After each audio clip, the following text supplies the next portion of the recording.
No, go ahead. Cool. Okay. So Dan, you consider yourself to be a good person? Yeah, okay, sure. Okay. Can I take you through a few questions to see how good you are? Okay. Okay. How many lies have you told in your whole life? Would you imagine? Thousands. Okay. What do we call someone that tells lies? A liar. Okay. Have you stolen anything in your whole life, even if it was small, irrespective of value? Oh, I've done armed robberies. Okay. So what do we call someone that steals things? A thief. Okay. Have you ever used God's name in vain? No. Have you ever used oh my, G-O-D? No. The name Jesus Christ is a cuss word? No. Okay.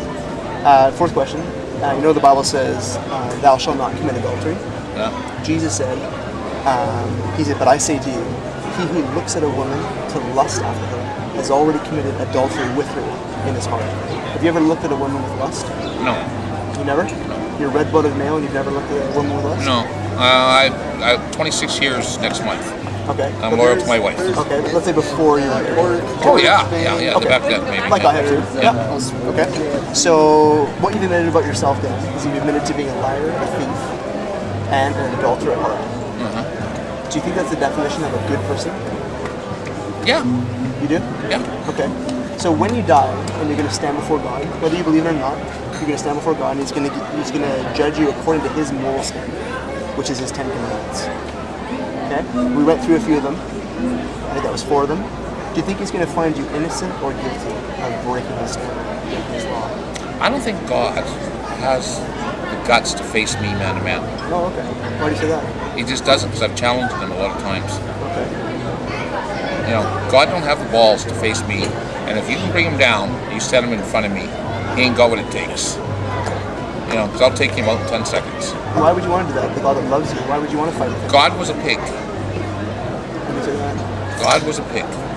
Okay, the person I love the most in the entire world got sick 2 years ago. Okay.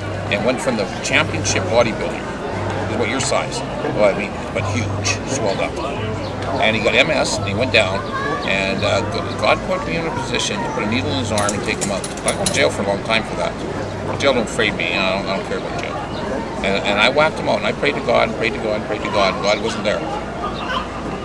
You know, and he took a 42-year-old, the nicest man you ever met. I raised him.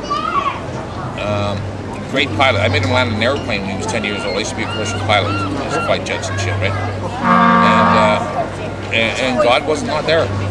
And I'm sorry, I have no faith in God anymore. I mean, he took the most precious thing in my life away from me. Okay, but Dan, how do we know that it was actually God doing that? He could have stopped it. It says who? He's given us a free will to choose to do right and wrong. If we choose to do wrong, that opens the door. Why would he take one of those beautiful people that ever lived? I mean, this charming man that ever lived in his life. I mean, my little brother was the sweetest man that ever lived. And he took him, and he was dying, and his head changed shape. His head twisted. And I put him on my lap. I said, okay, here goes, little rope. And I slapped his arm a bit, got a vein up, and the nurse stuck it in. And we locked the door, because I was in jail for a long time for this. And I gave him 35 units of morphine. And he went down, I put him on the bed, and I told him, I said, I'll pop you in the head, you know, for doing this to me. And God was not there for me. And I prayed, and I prayed, and I prayed, and I prayed. I prayed every day, all day, every day, all day. And my Aunt Fran is one of the theologians of this country. She, you know, on the Bible and that. So I'll be phoning her tonight and we'll be arguing about it. But you know what God has said? Jesus said, I've come to give you life and life more abundantly. The enemy, the thief, has come to steal, kill, and destroy. So if there's anything in your life steals, kills, or destroys, it's not God, it's the enemy working in your life. So your brother that died... Who do you consider the enemy? The enemy is Satan. Satan, the enemy of your soul. Satan was an angel. Right. He was Lucifer. He fell into sin. Why? What did he do? Tell me what he did wrong. He wanted to exalt himself above God. He said, I will exalt my throne above God. I will be and above the stars of heaven. So God's selfishness is a crime? No, but that's wrong. That's idolatry. What? You know, God's running the whole show? Well, if he is the master of the supreme being, it's not right to say... Who's the architect of the universe? Creator. Father. God. Father, Son, and Holy Spirit, yes. Yeah. Yeah. But let's go back to that question. So if God were to judge you according to his standard, you said you'd be innocent or guilty? Did you say of breaking his law? What did you say? His opinion means nothing to me. Okay, but He let my brother go. okay, but let's just say, according to what we talked about, would you be innocent or guilty? I'd be guilty. Okay. If you were guilty, what should he do with you? Heaven or hell? I'm going to Valhalla. Okay. It has nothing to do with heaven or hell. Okay, there's only two places though. No. See, that's your belief. Okay, but according to In this, the Baha'i faith, there is a lot of in the Quran. yeah, You ever read the Quran? no, I've studied pieces of it, but I don't actually. Yeah. Okay. Well, see, the Quran's really close to the Bible, really tight. Okay. You know, and But you know what though? Even a book could be almost exactly the same, but if it's off on the point of Jesus Christ being the only way, it's wrong. if It's you a deception. if you narrow your mind down to one thing, you will never see the concept. Okay. But if I believe that 2 plus 2 is 4, why would I want to believe it's 5, 6, 12, 8? If it's only 4. Why would I need to care about anything other numbers? You know, if Jesus is For the only for way. 1 million years, they thought the world was flat. Yeah, and the Bible And says it's a circle. and it looks flat, doesn't it? It does. And then it's not. Yeah, you know what's funny though? The Bible actually says How does In the scripture. how does an airplane fly? it supersedes the law of gravity with the law of lift. Okay, no, but how does it fly? It's the wind hits the wind hits the bottom of the wing and lifts it up. I forget the kind of current that goes over it, but Yeah. Well, okay. So Well I've looked a little done. bit, Well, yeah. okay. I've looked a little bit of it. Shit. I've studied a little bit of it. Well done. Well done. Yeah, it's sucked up. It's sucked up magnetism. Yeah. Well done. It's like Okay. the air Okay. underneath I'm it is- not gonna fuck with you anymore. That's enough. After you got that one right. I'm not. Yeah. Okay. I'm gonna just let you. That was very good. After you did that one, I was very impressed. But from what we were speaking over there, when we were preaching, Yeah. do you know what God has done for you so that you don't have to spend eternity in hell? Because He doesn't want that from you. Even if you don't believe in Him, He doesn't want you to spend eternity in hell. Do you know what He's done for you?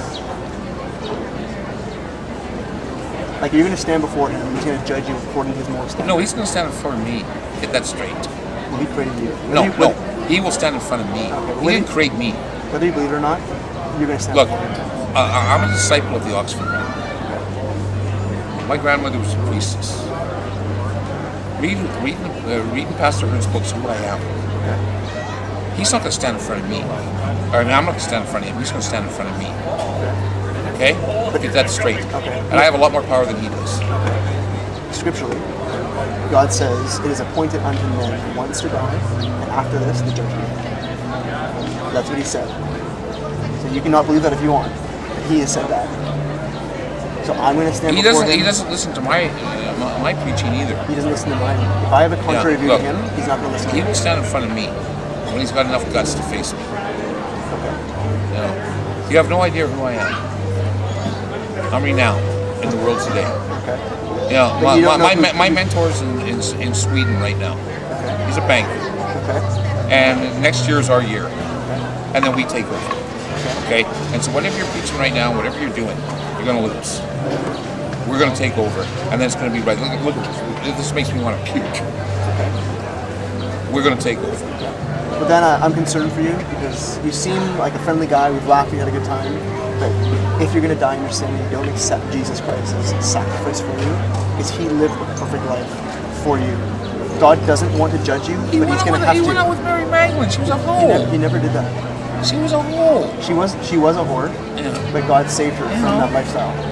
But He never went out with her. Okay. But Dan, He doesn't want to judge you. He loves you. He maybe sent Tara and I here today to preach on this pier, to talk to them, Maybe he did. Possibly. Maybe he did. right? Tell him to face me if he's got any balls. Okay, they'll talk to you. No, he won't. He got the guts to face me. That's what you think. I know that. I'll challenge him anytime, anywhere. God ain't got the guts to face me. And Jesus, I'll slap him harder than his last boyfriend ever did. You It know? grieves me that you say that. Yeah. That's your belief is. Yeah. Even though He made me put down my little brother. I did Bible study. You can always tell that for a long time, haven't you? He could make you do that. Yeah. No, he took out the most important thing in my life. And if I find him, I'm gonna fuck him up. Okay, but you're upset with him about that. But Jesus, my father and my brother died, and that God caused me to be closer to God. You So be away from it. okay. So that's your choice. I'm starting a new Bible study in a couple of weeks. You know, I read it for loopholes. Okay. So you're looking for errors and problems. Yeah. I read it for loopholes. I don't argue at the class, but I look for what's wrong. Okay. So Dan, though, are you gonna, when God talks to you and says, "I sent people to you on August 15th or 14th today to share with you the blessing life," God knows when your last day is. Your last day could be tonight. He cares and loves you, but He's gonna allow you to reject Him if you want to.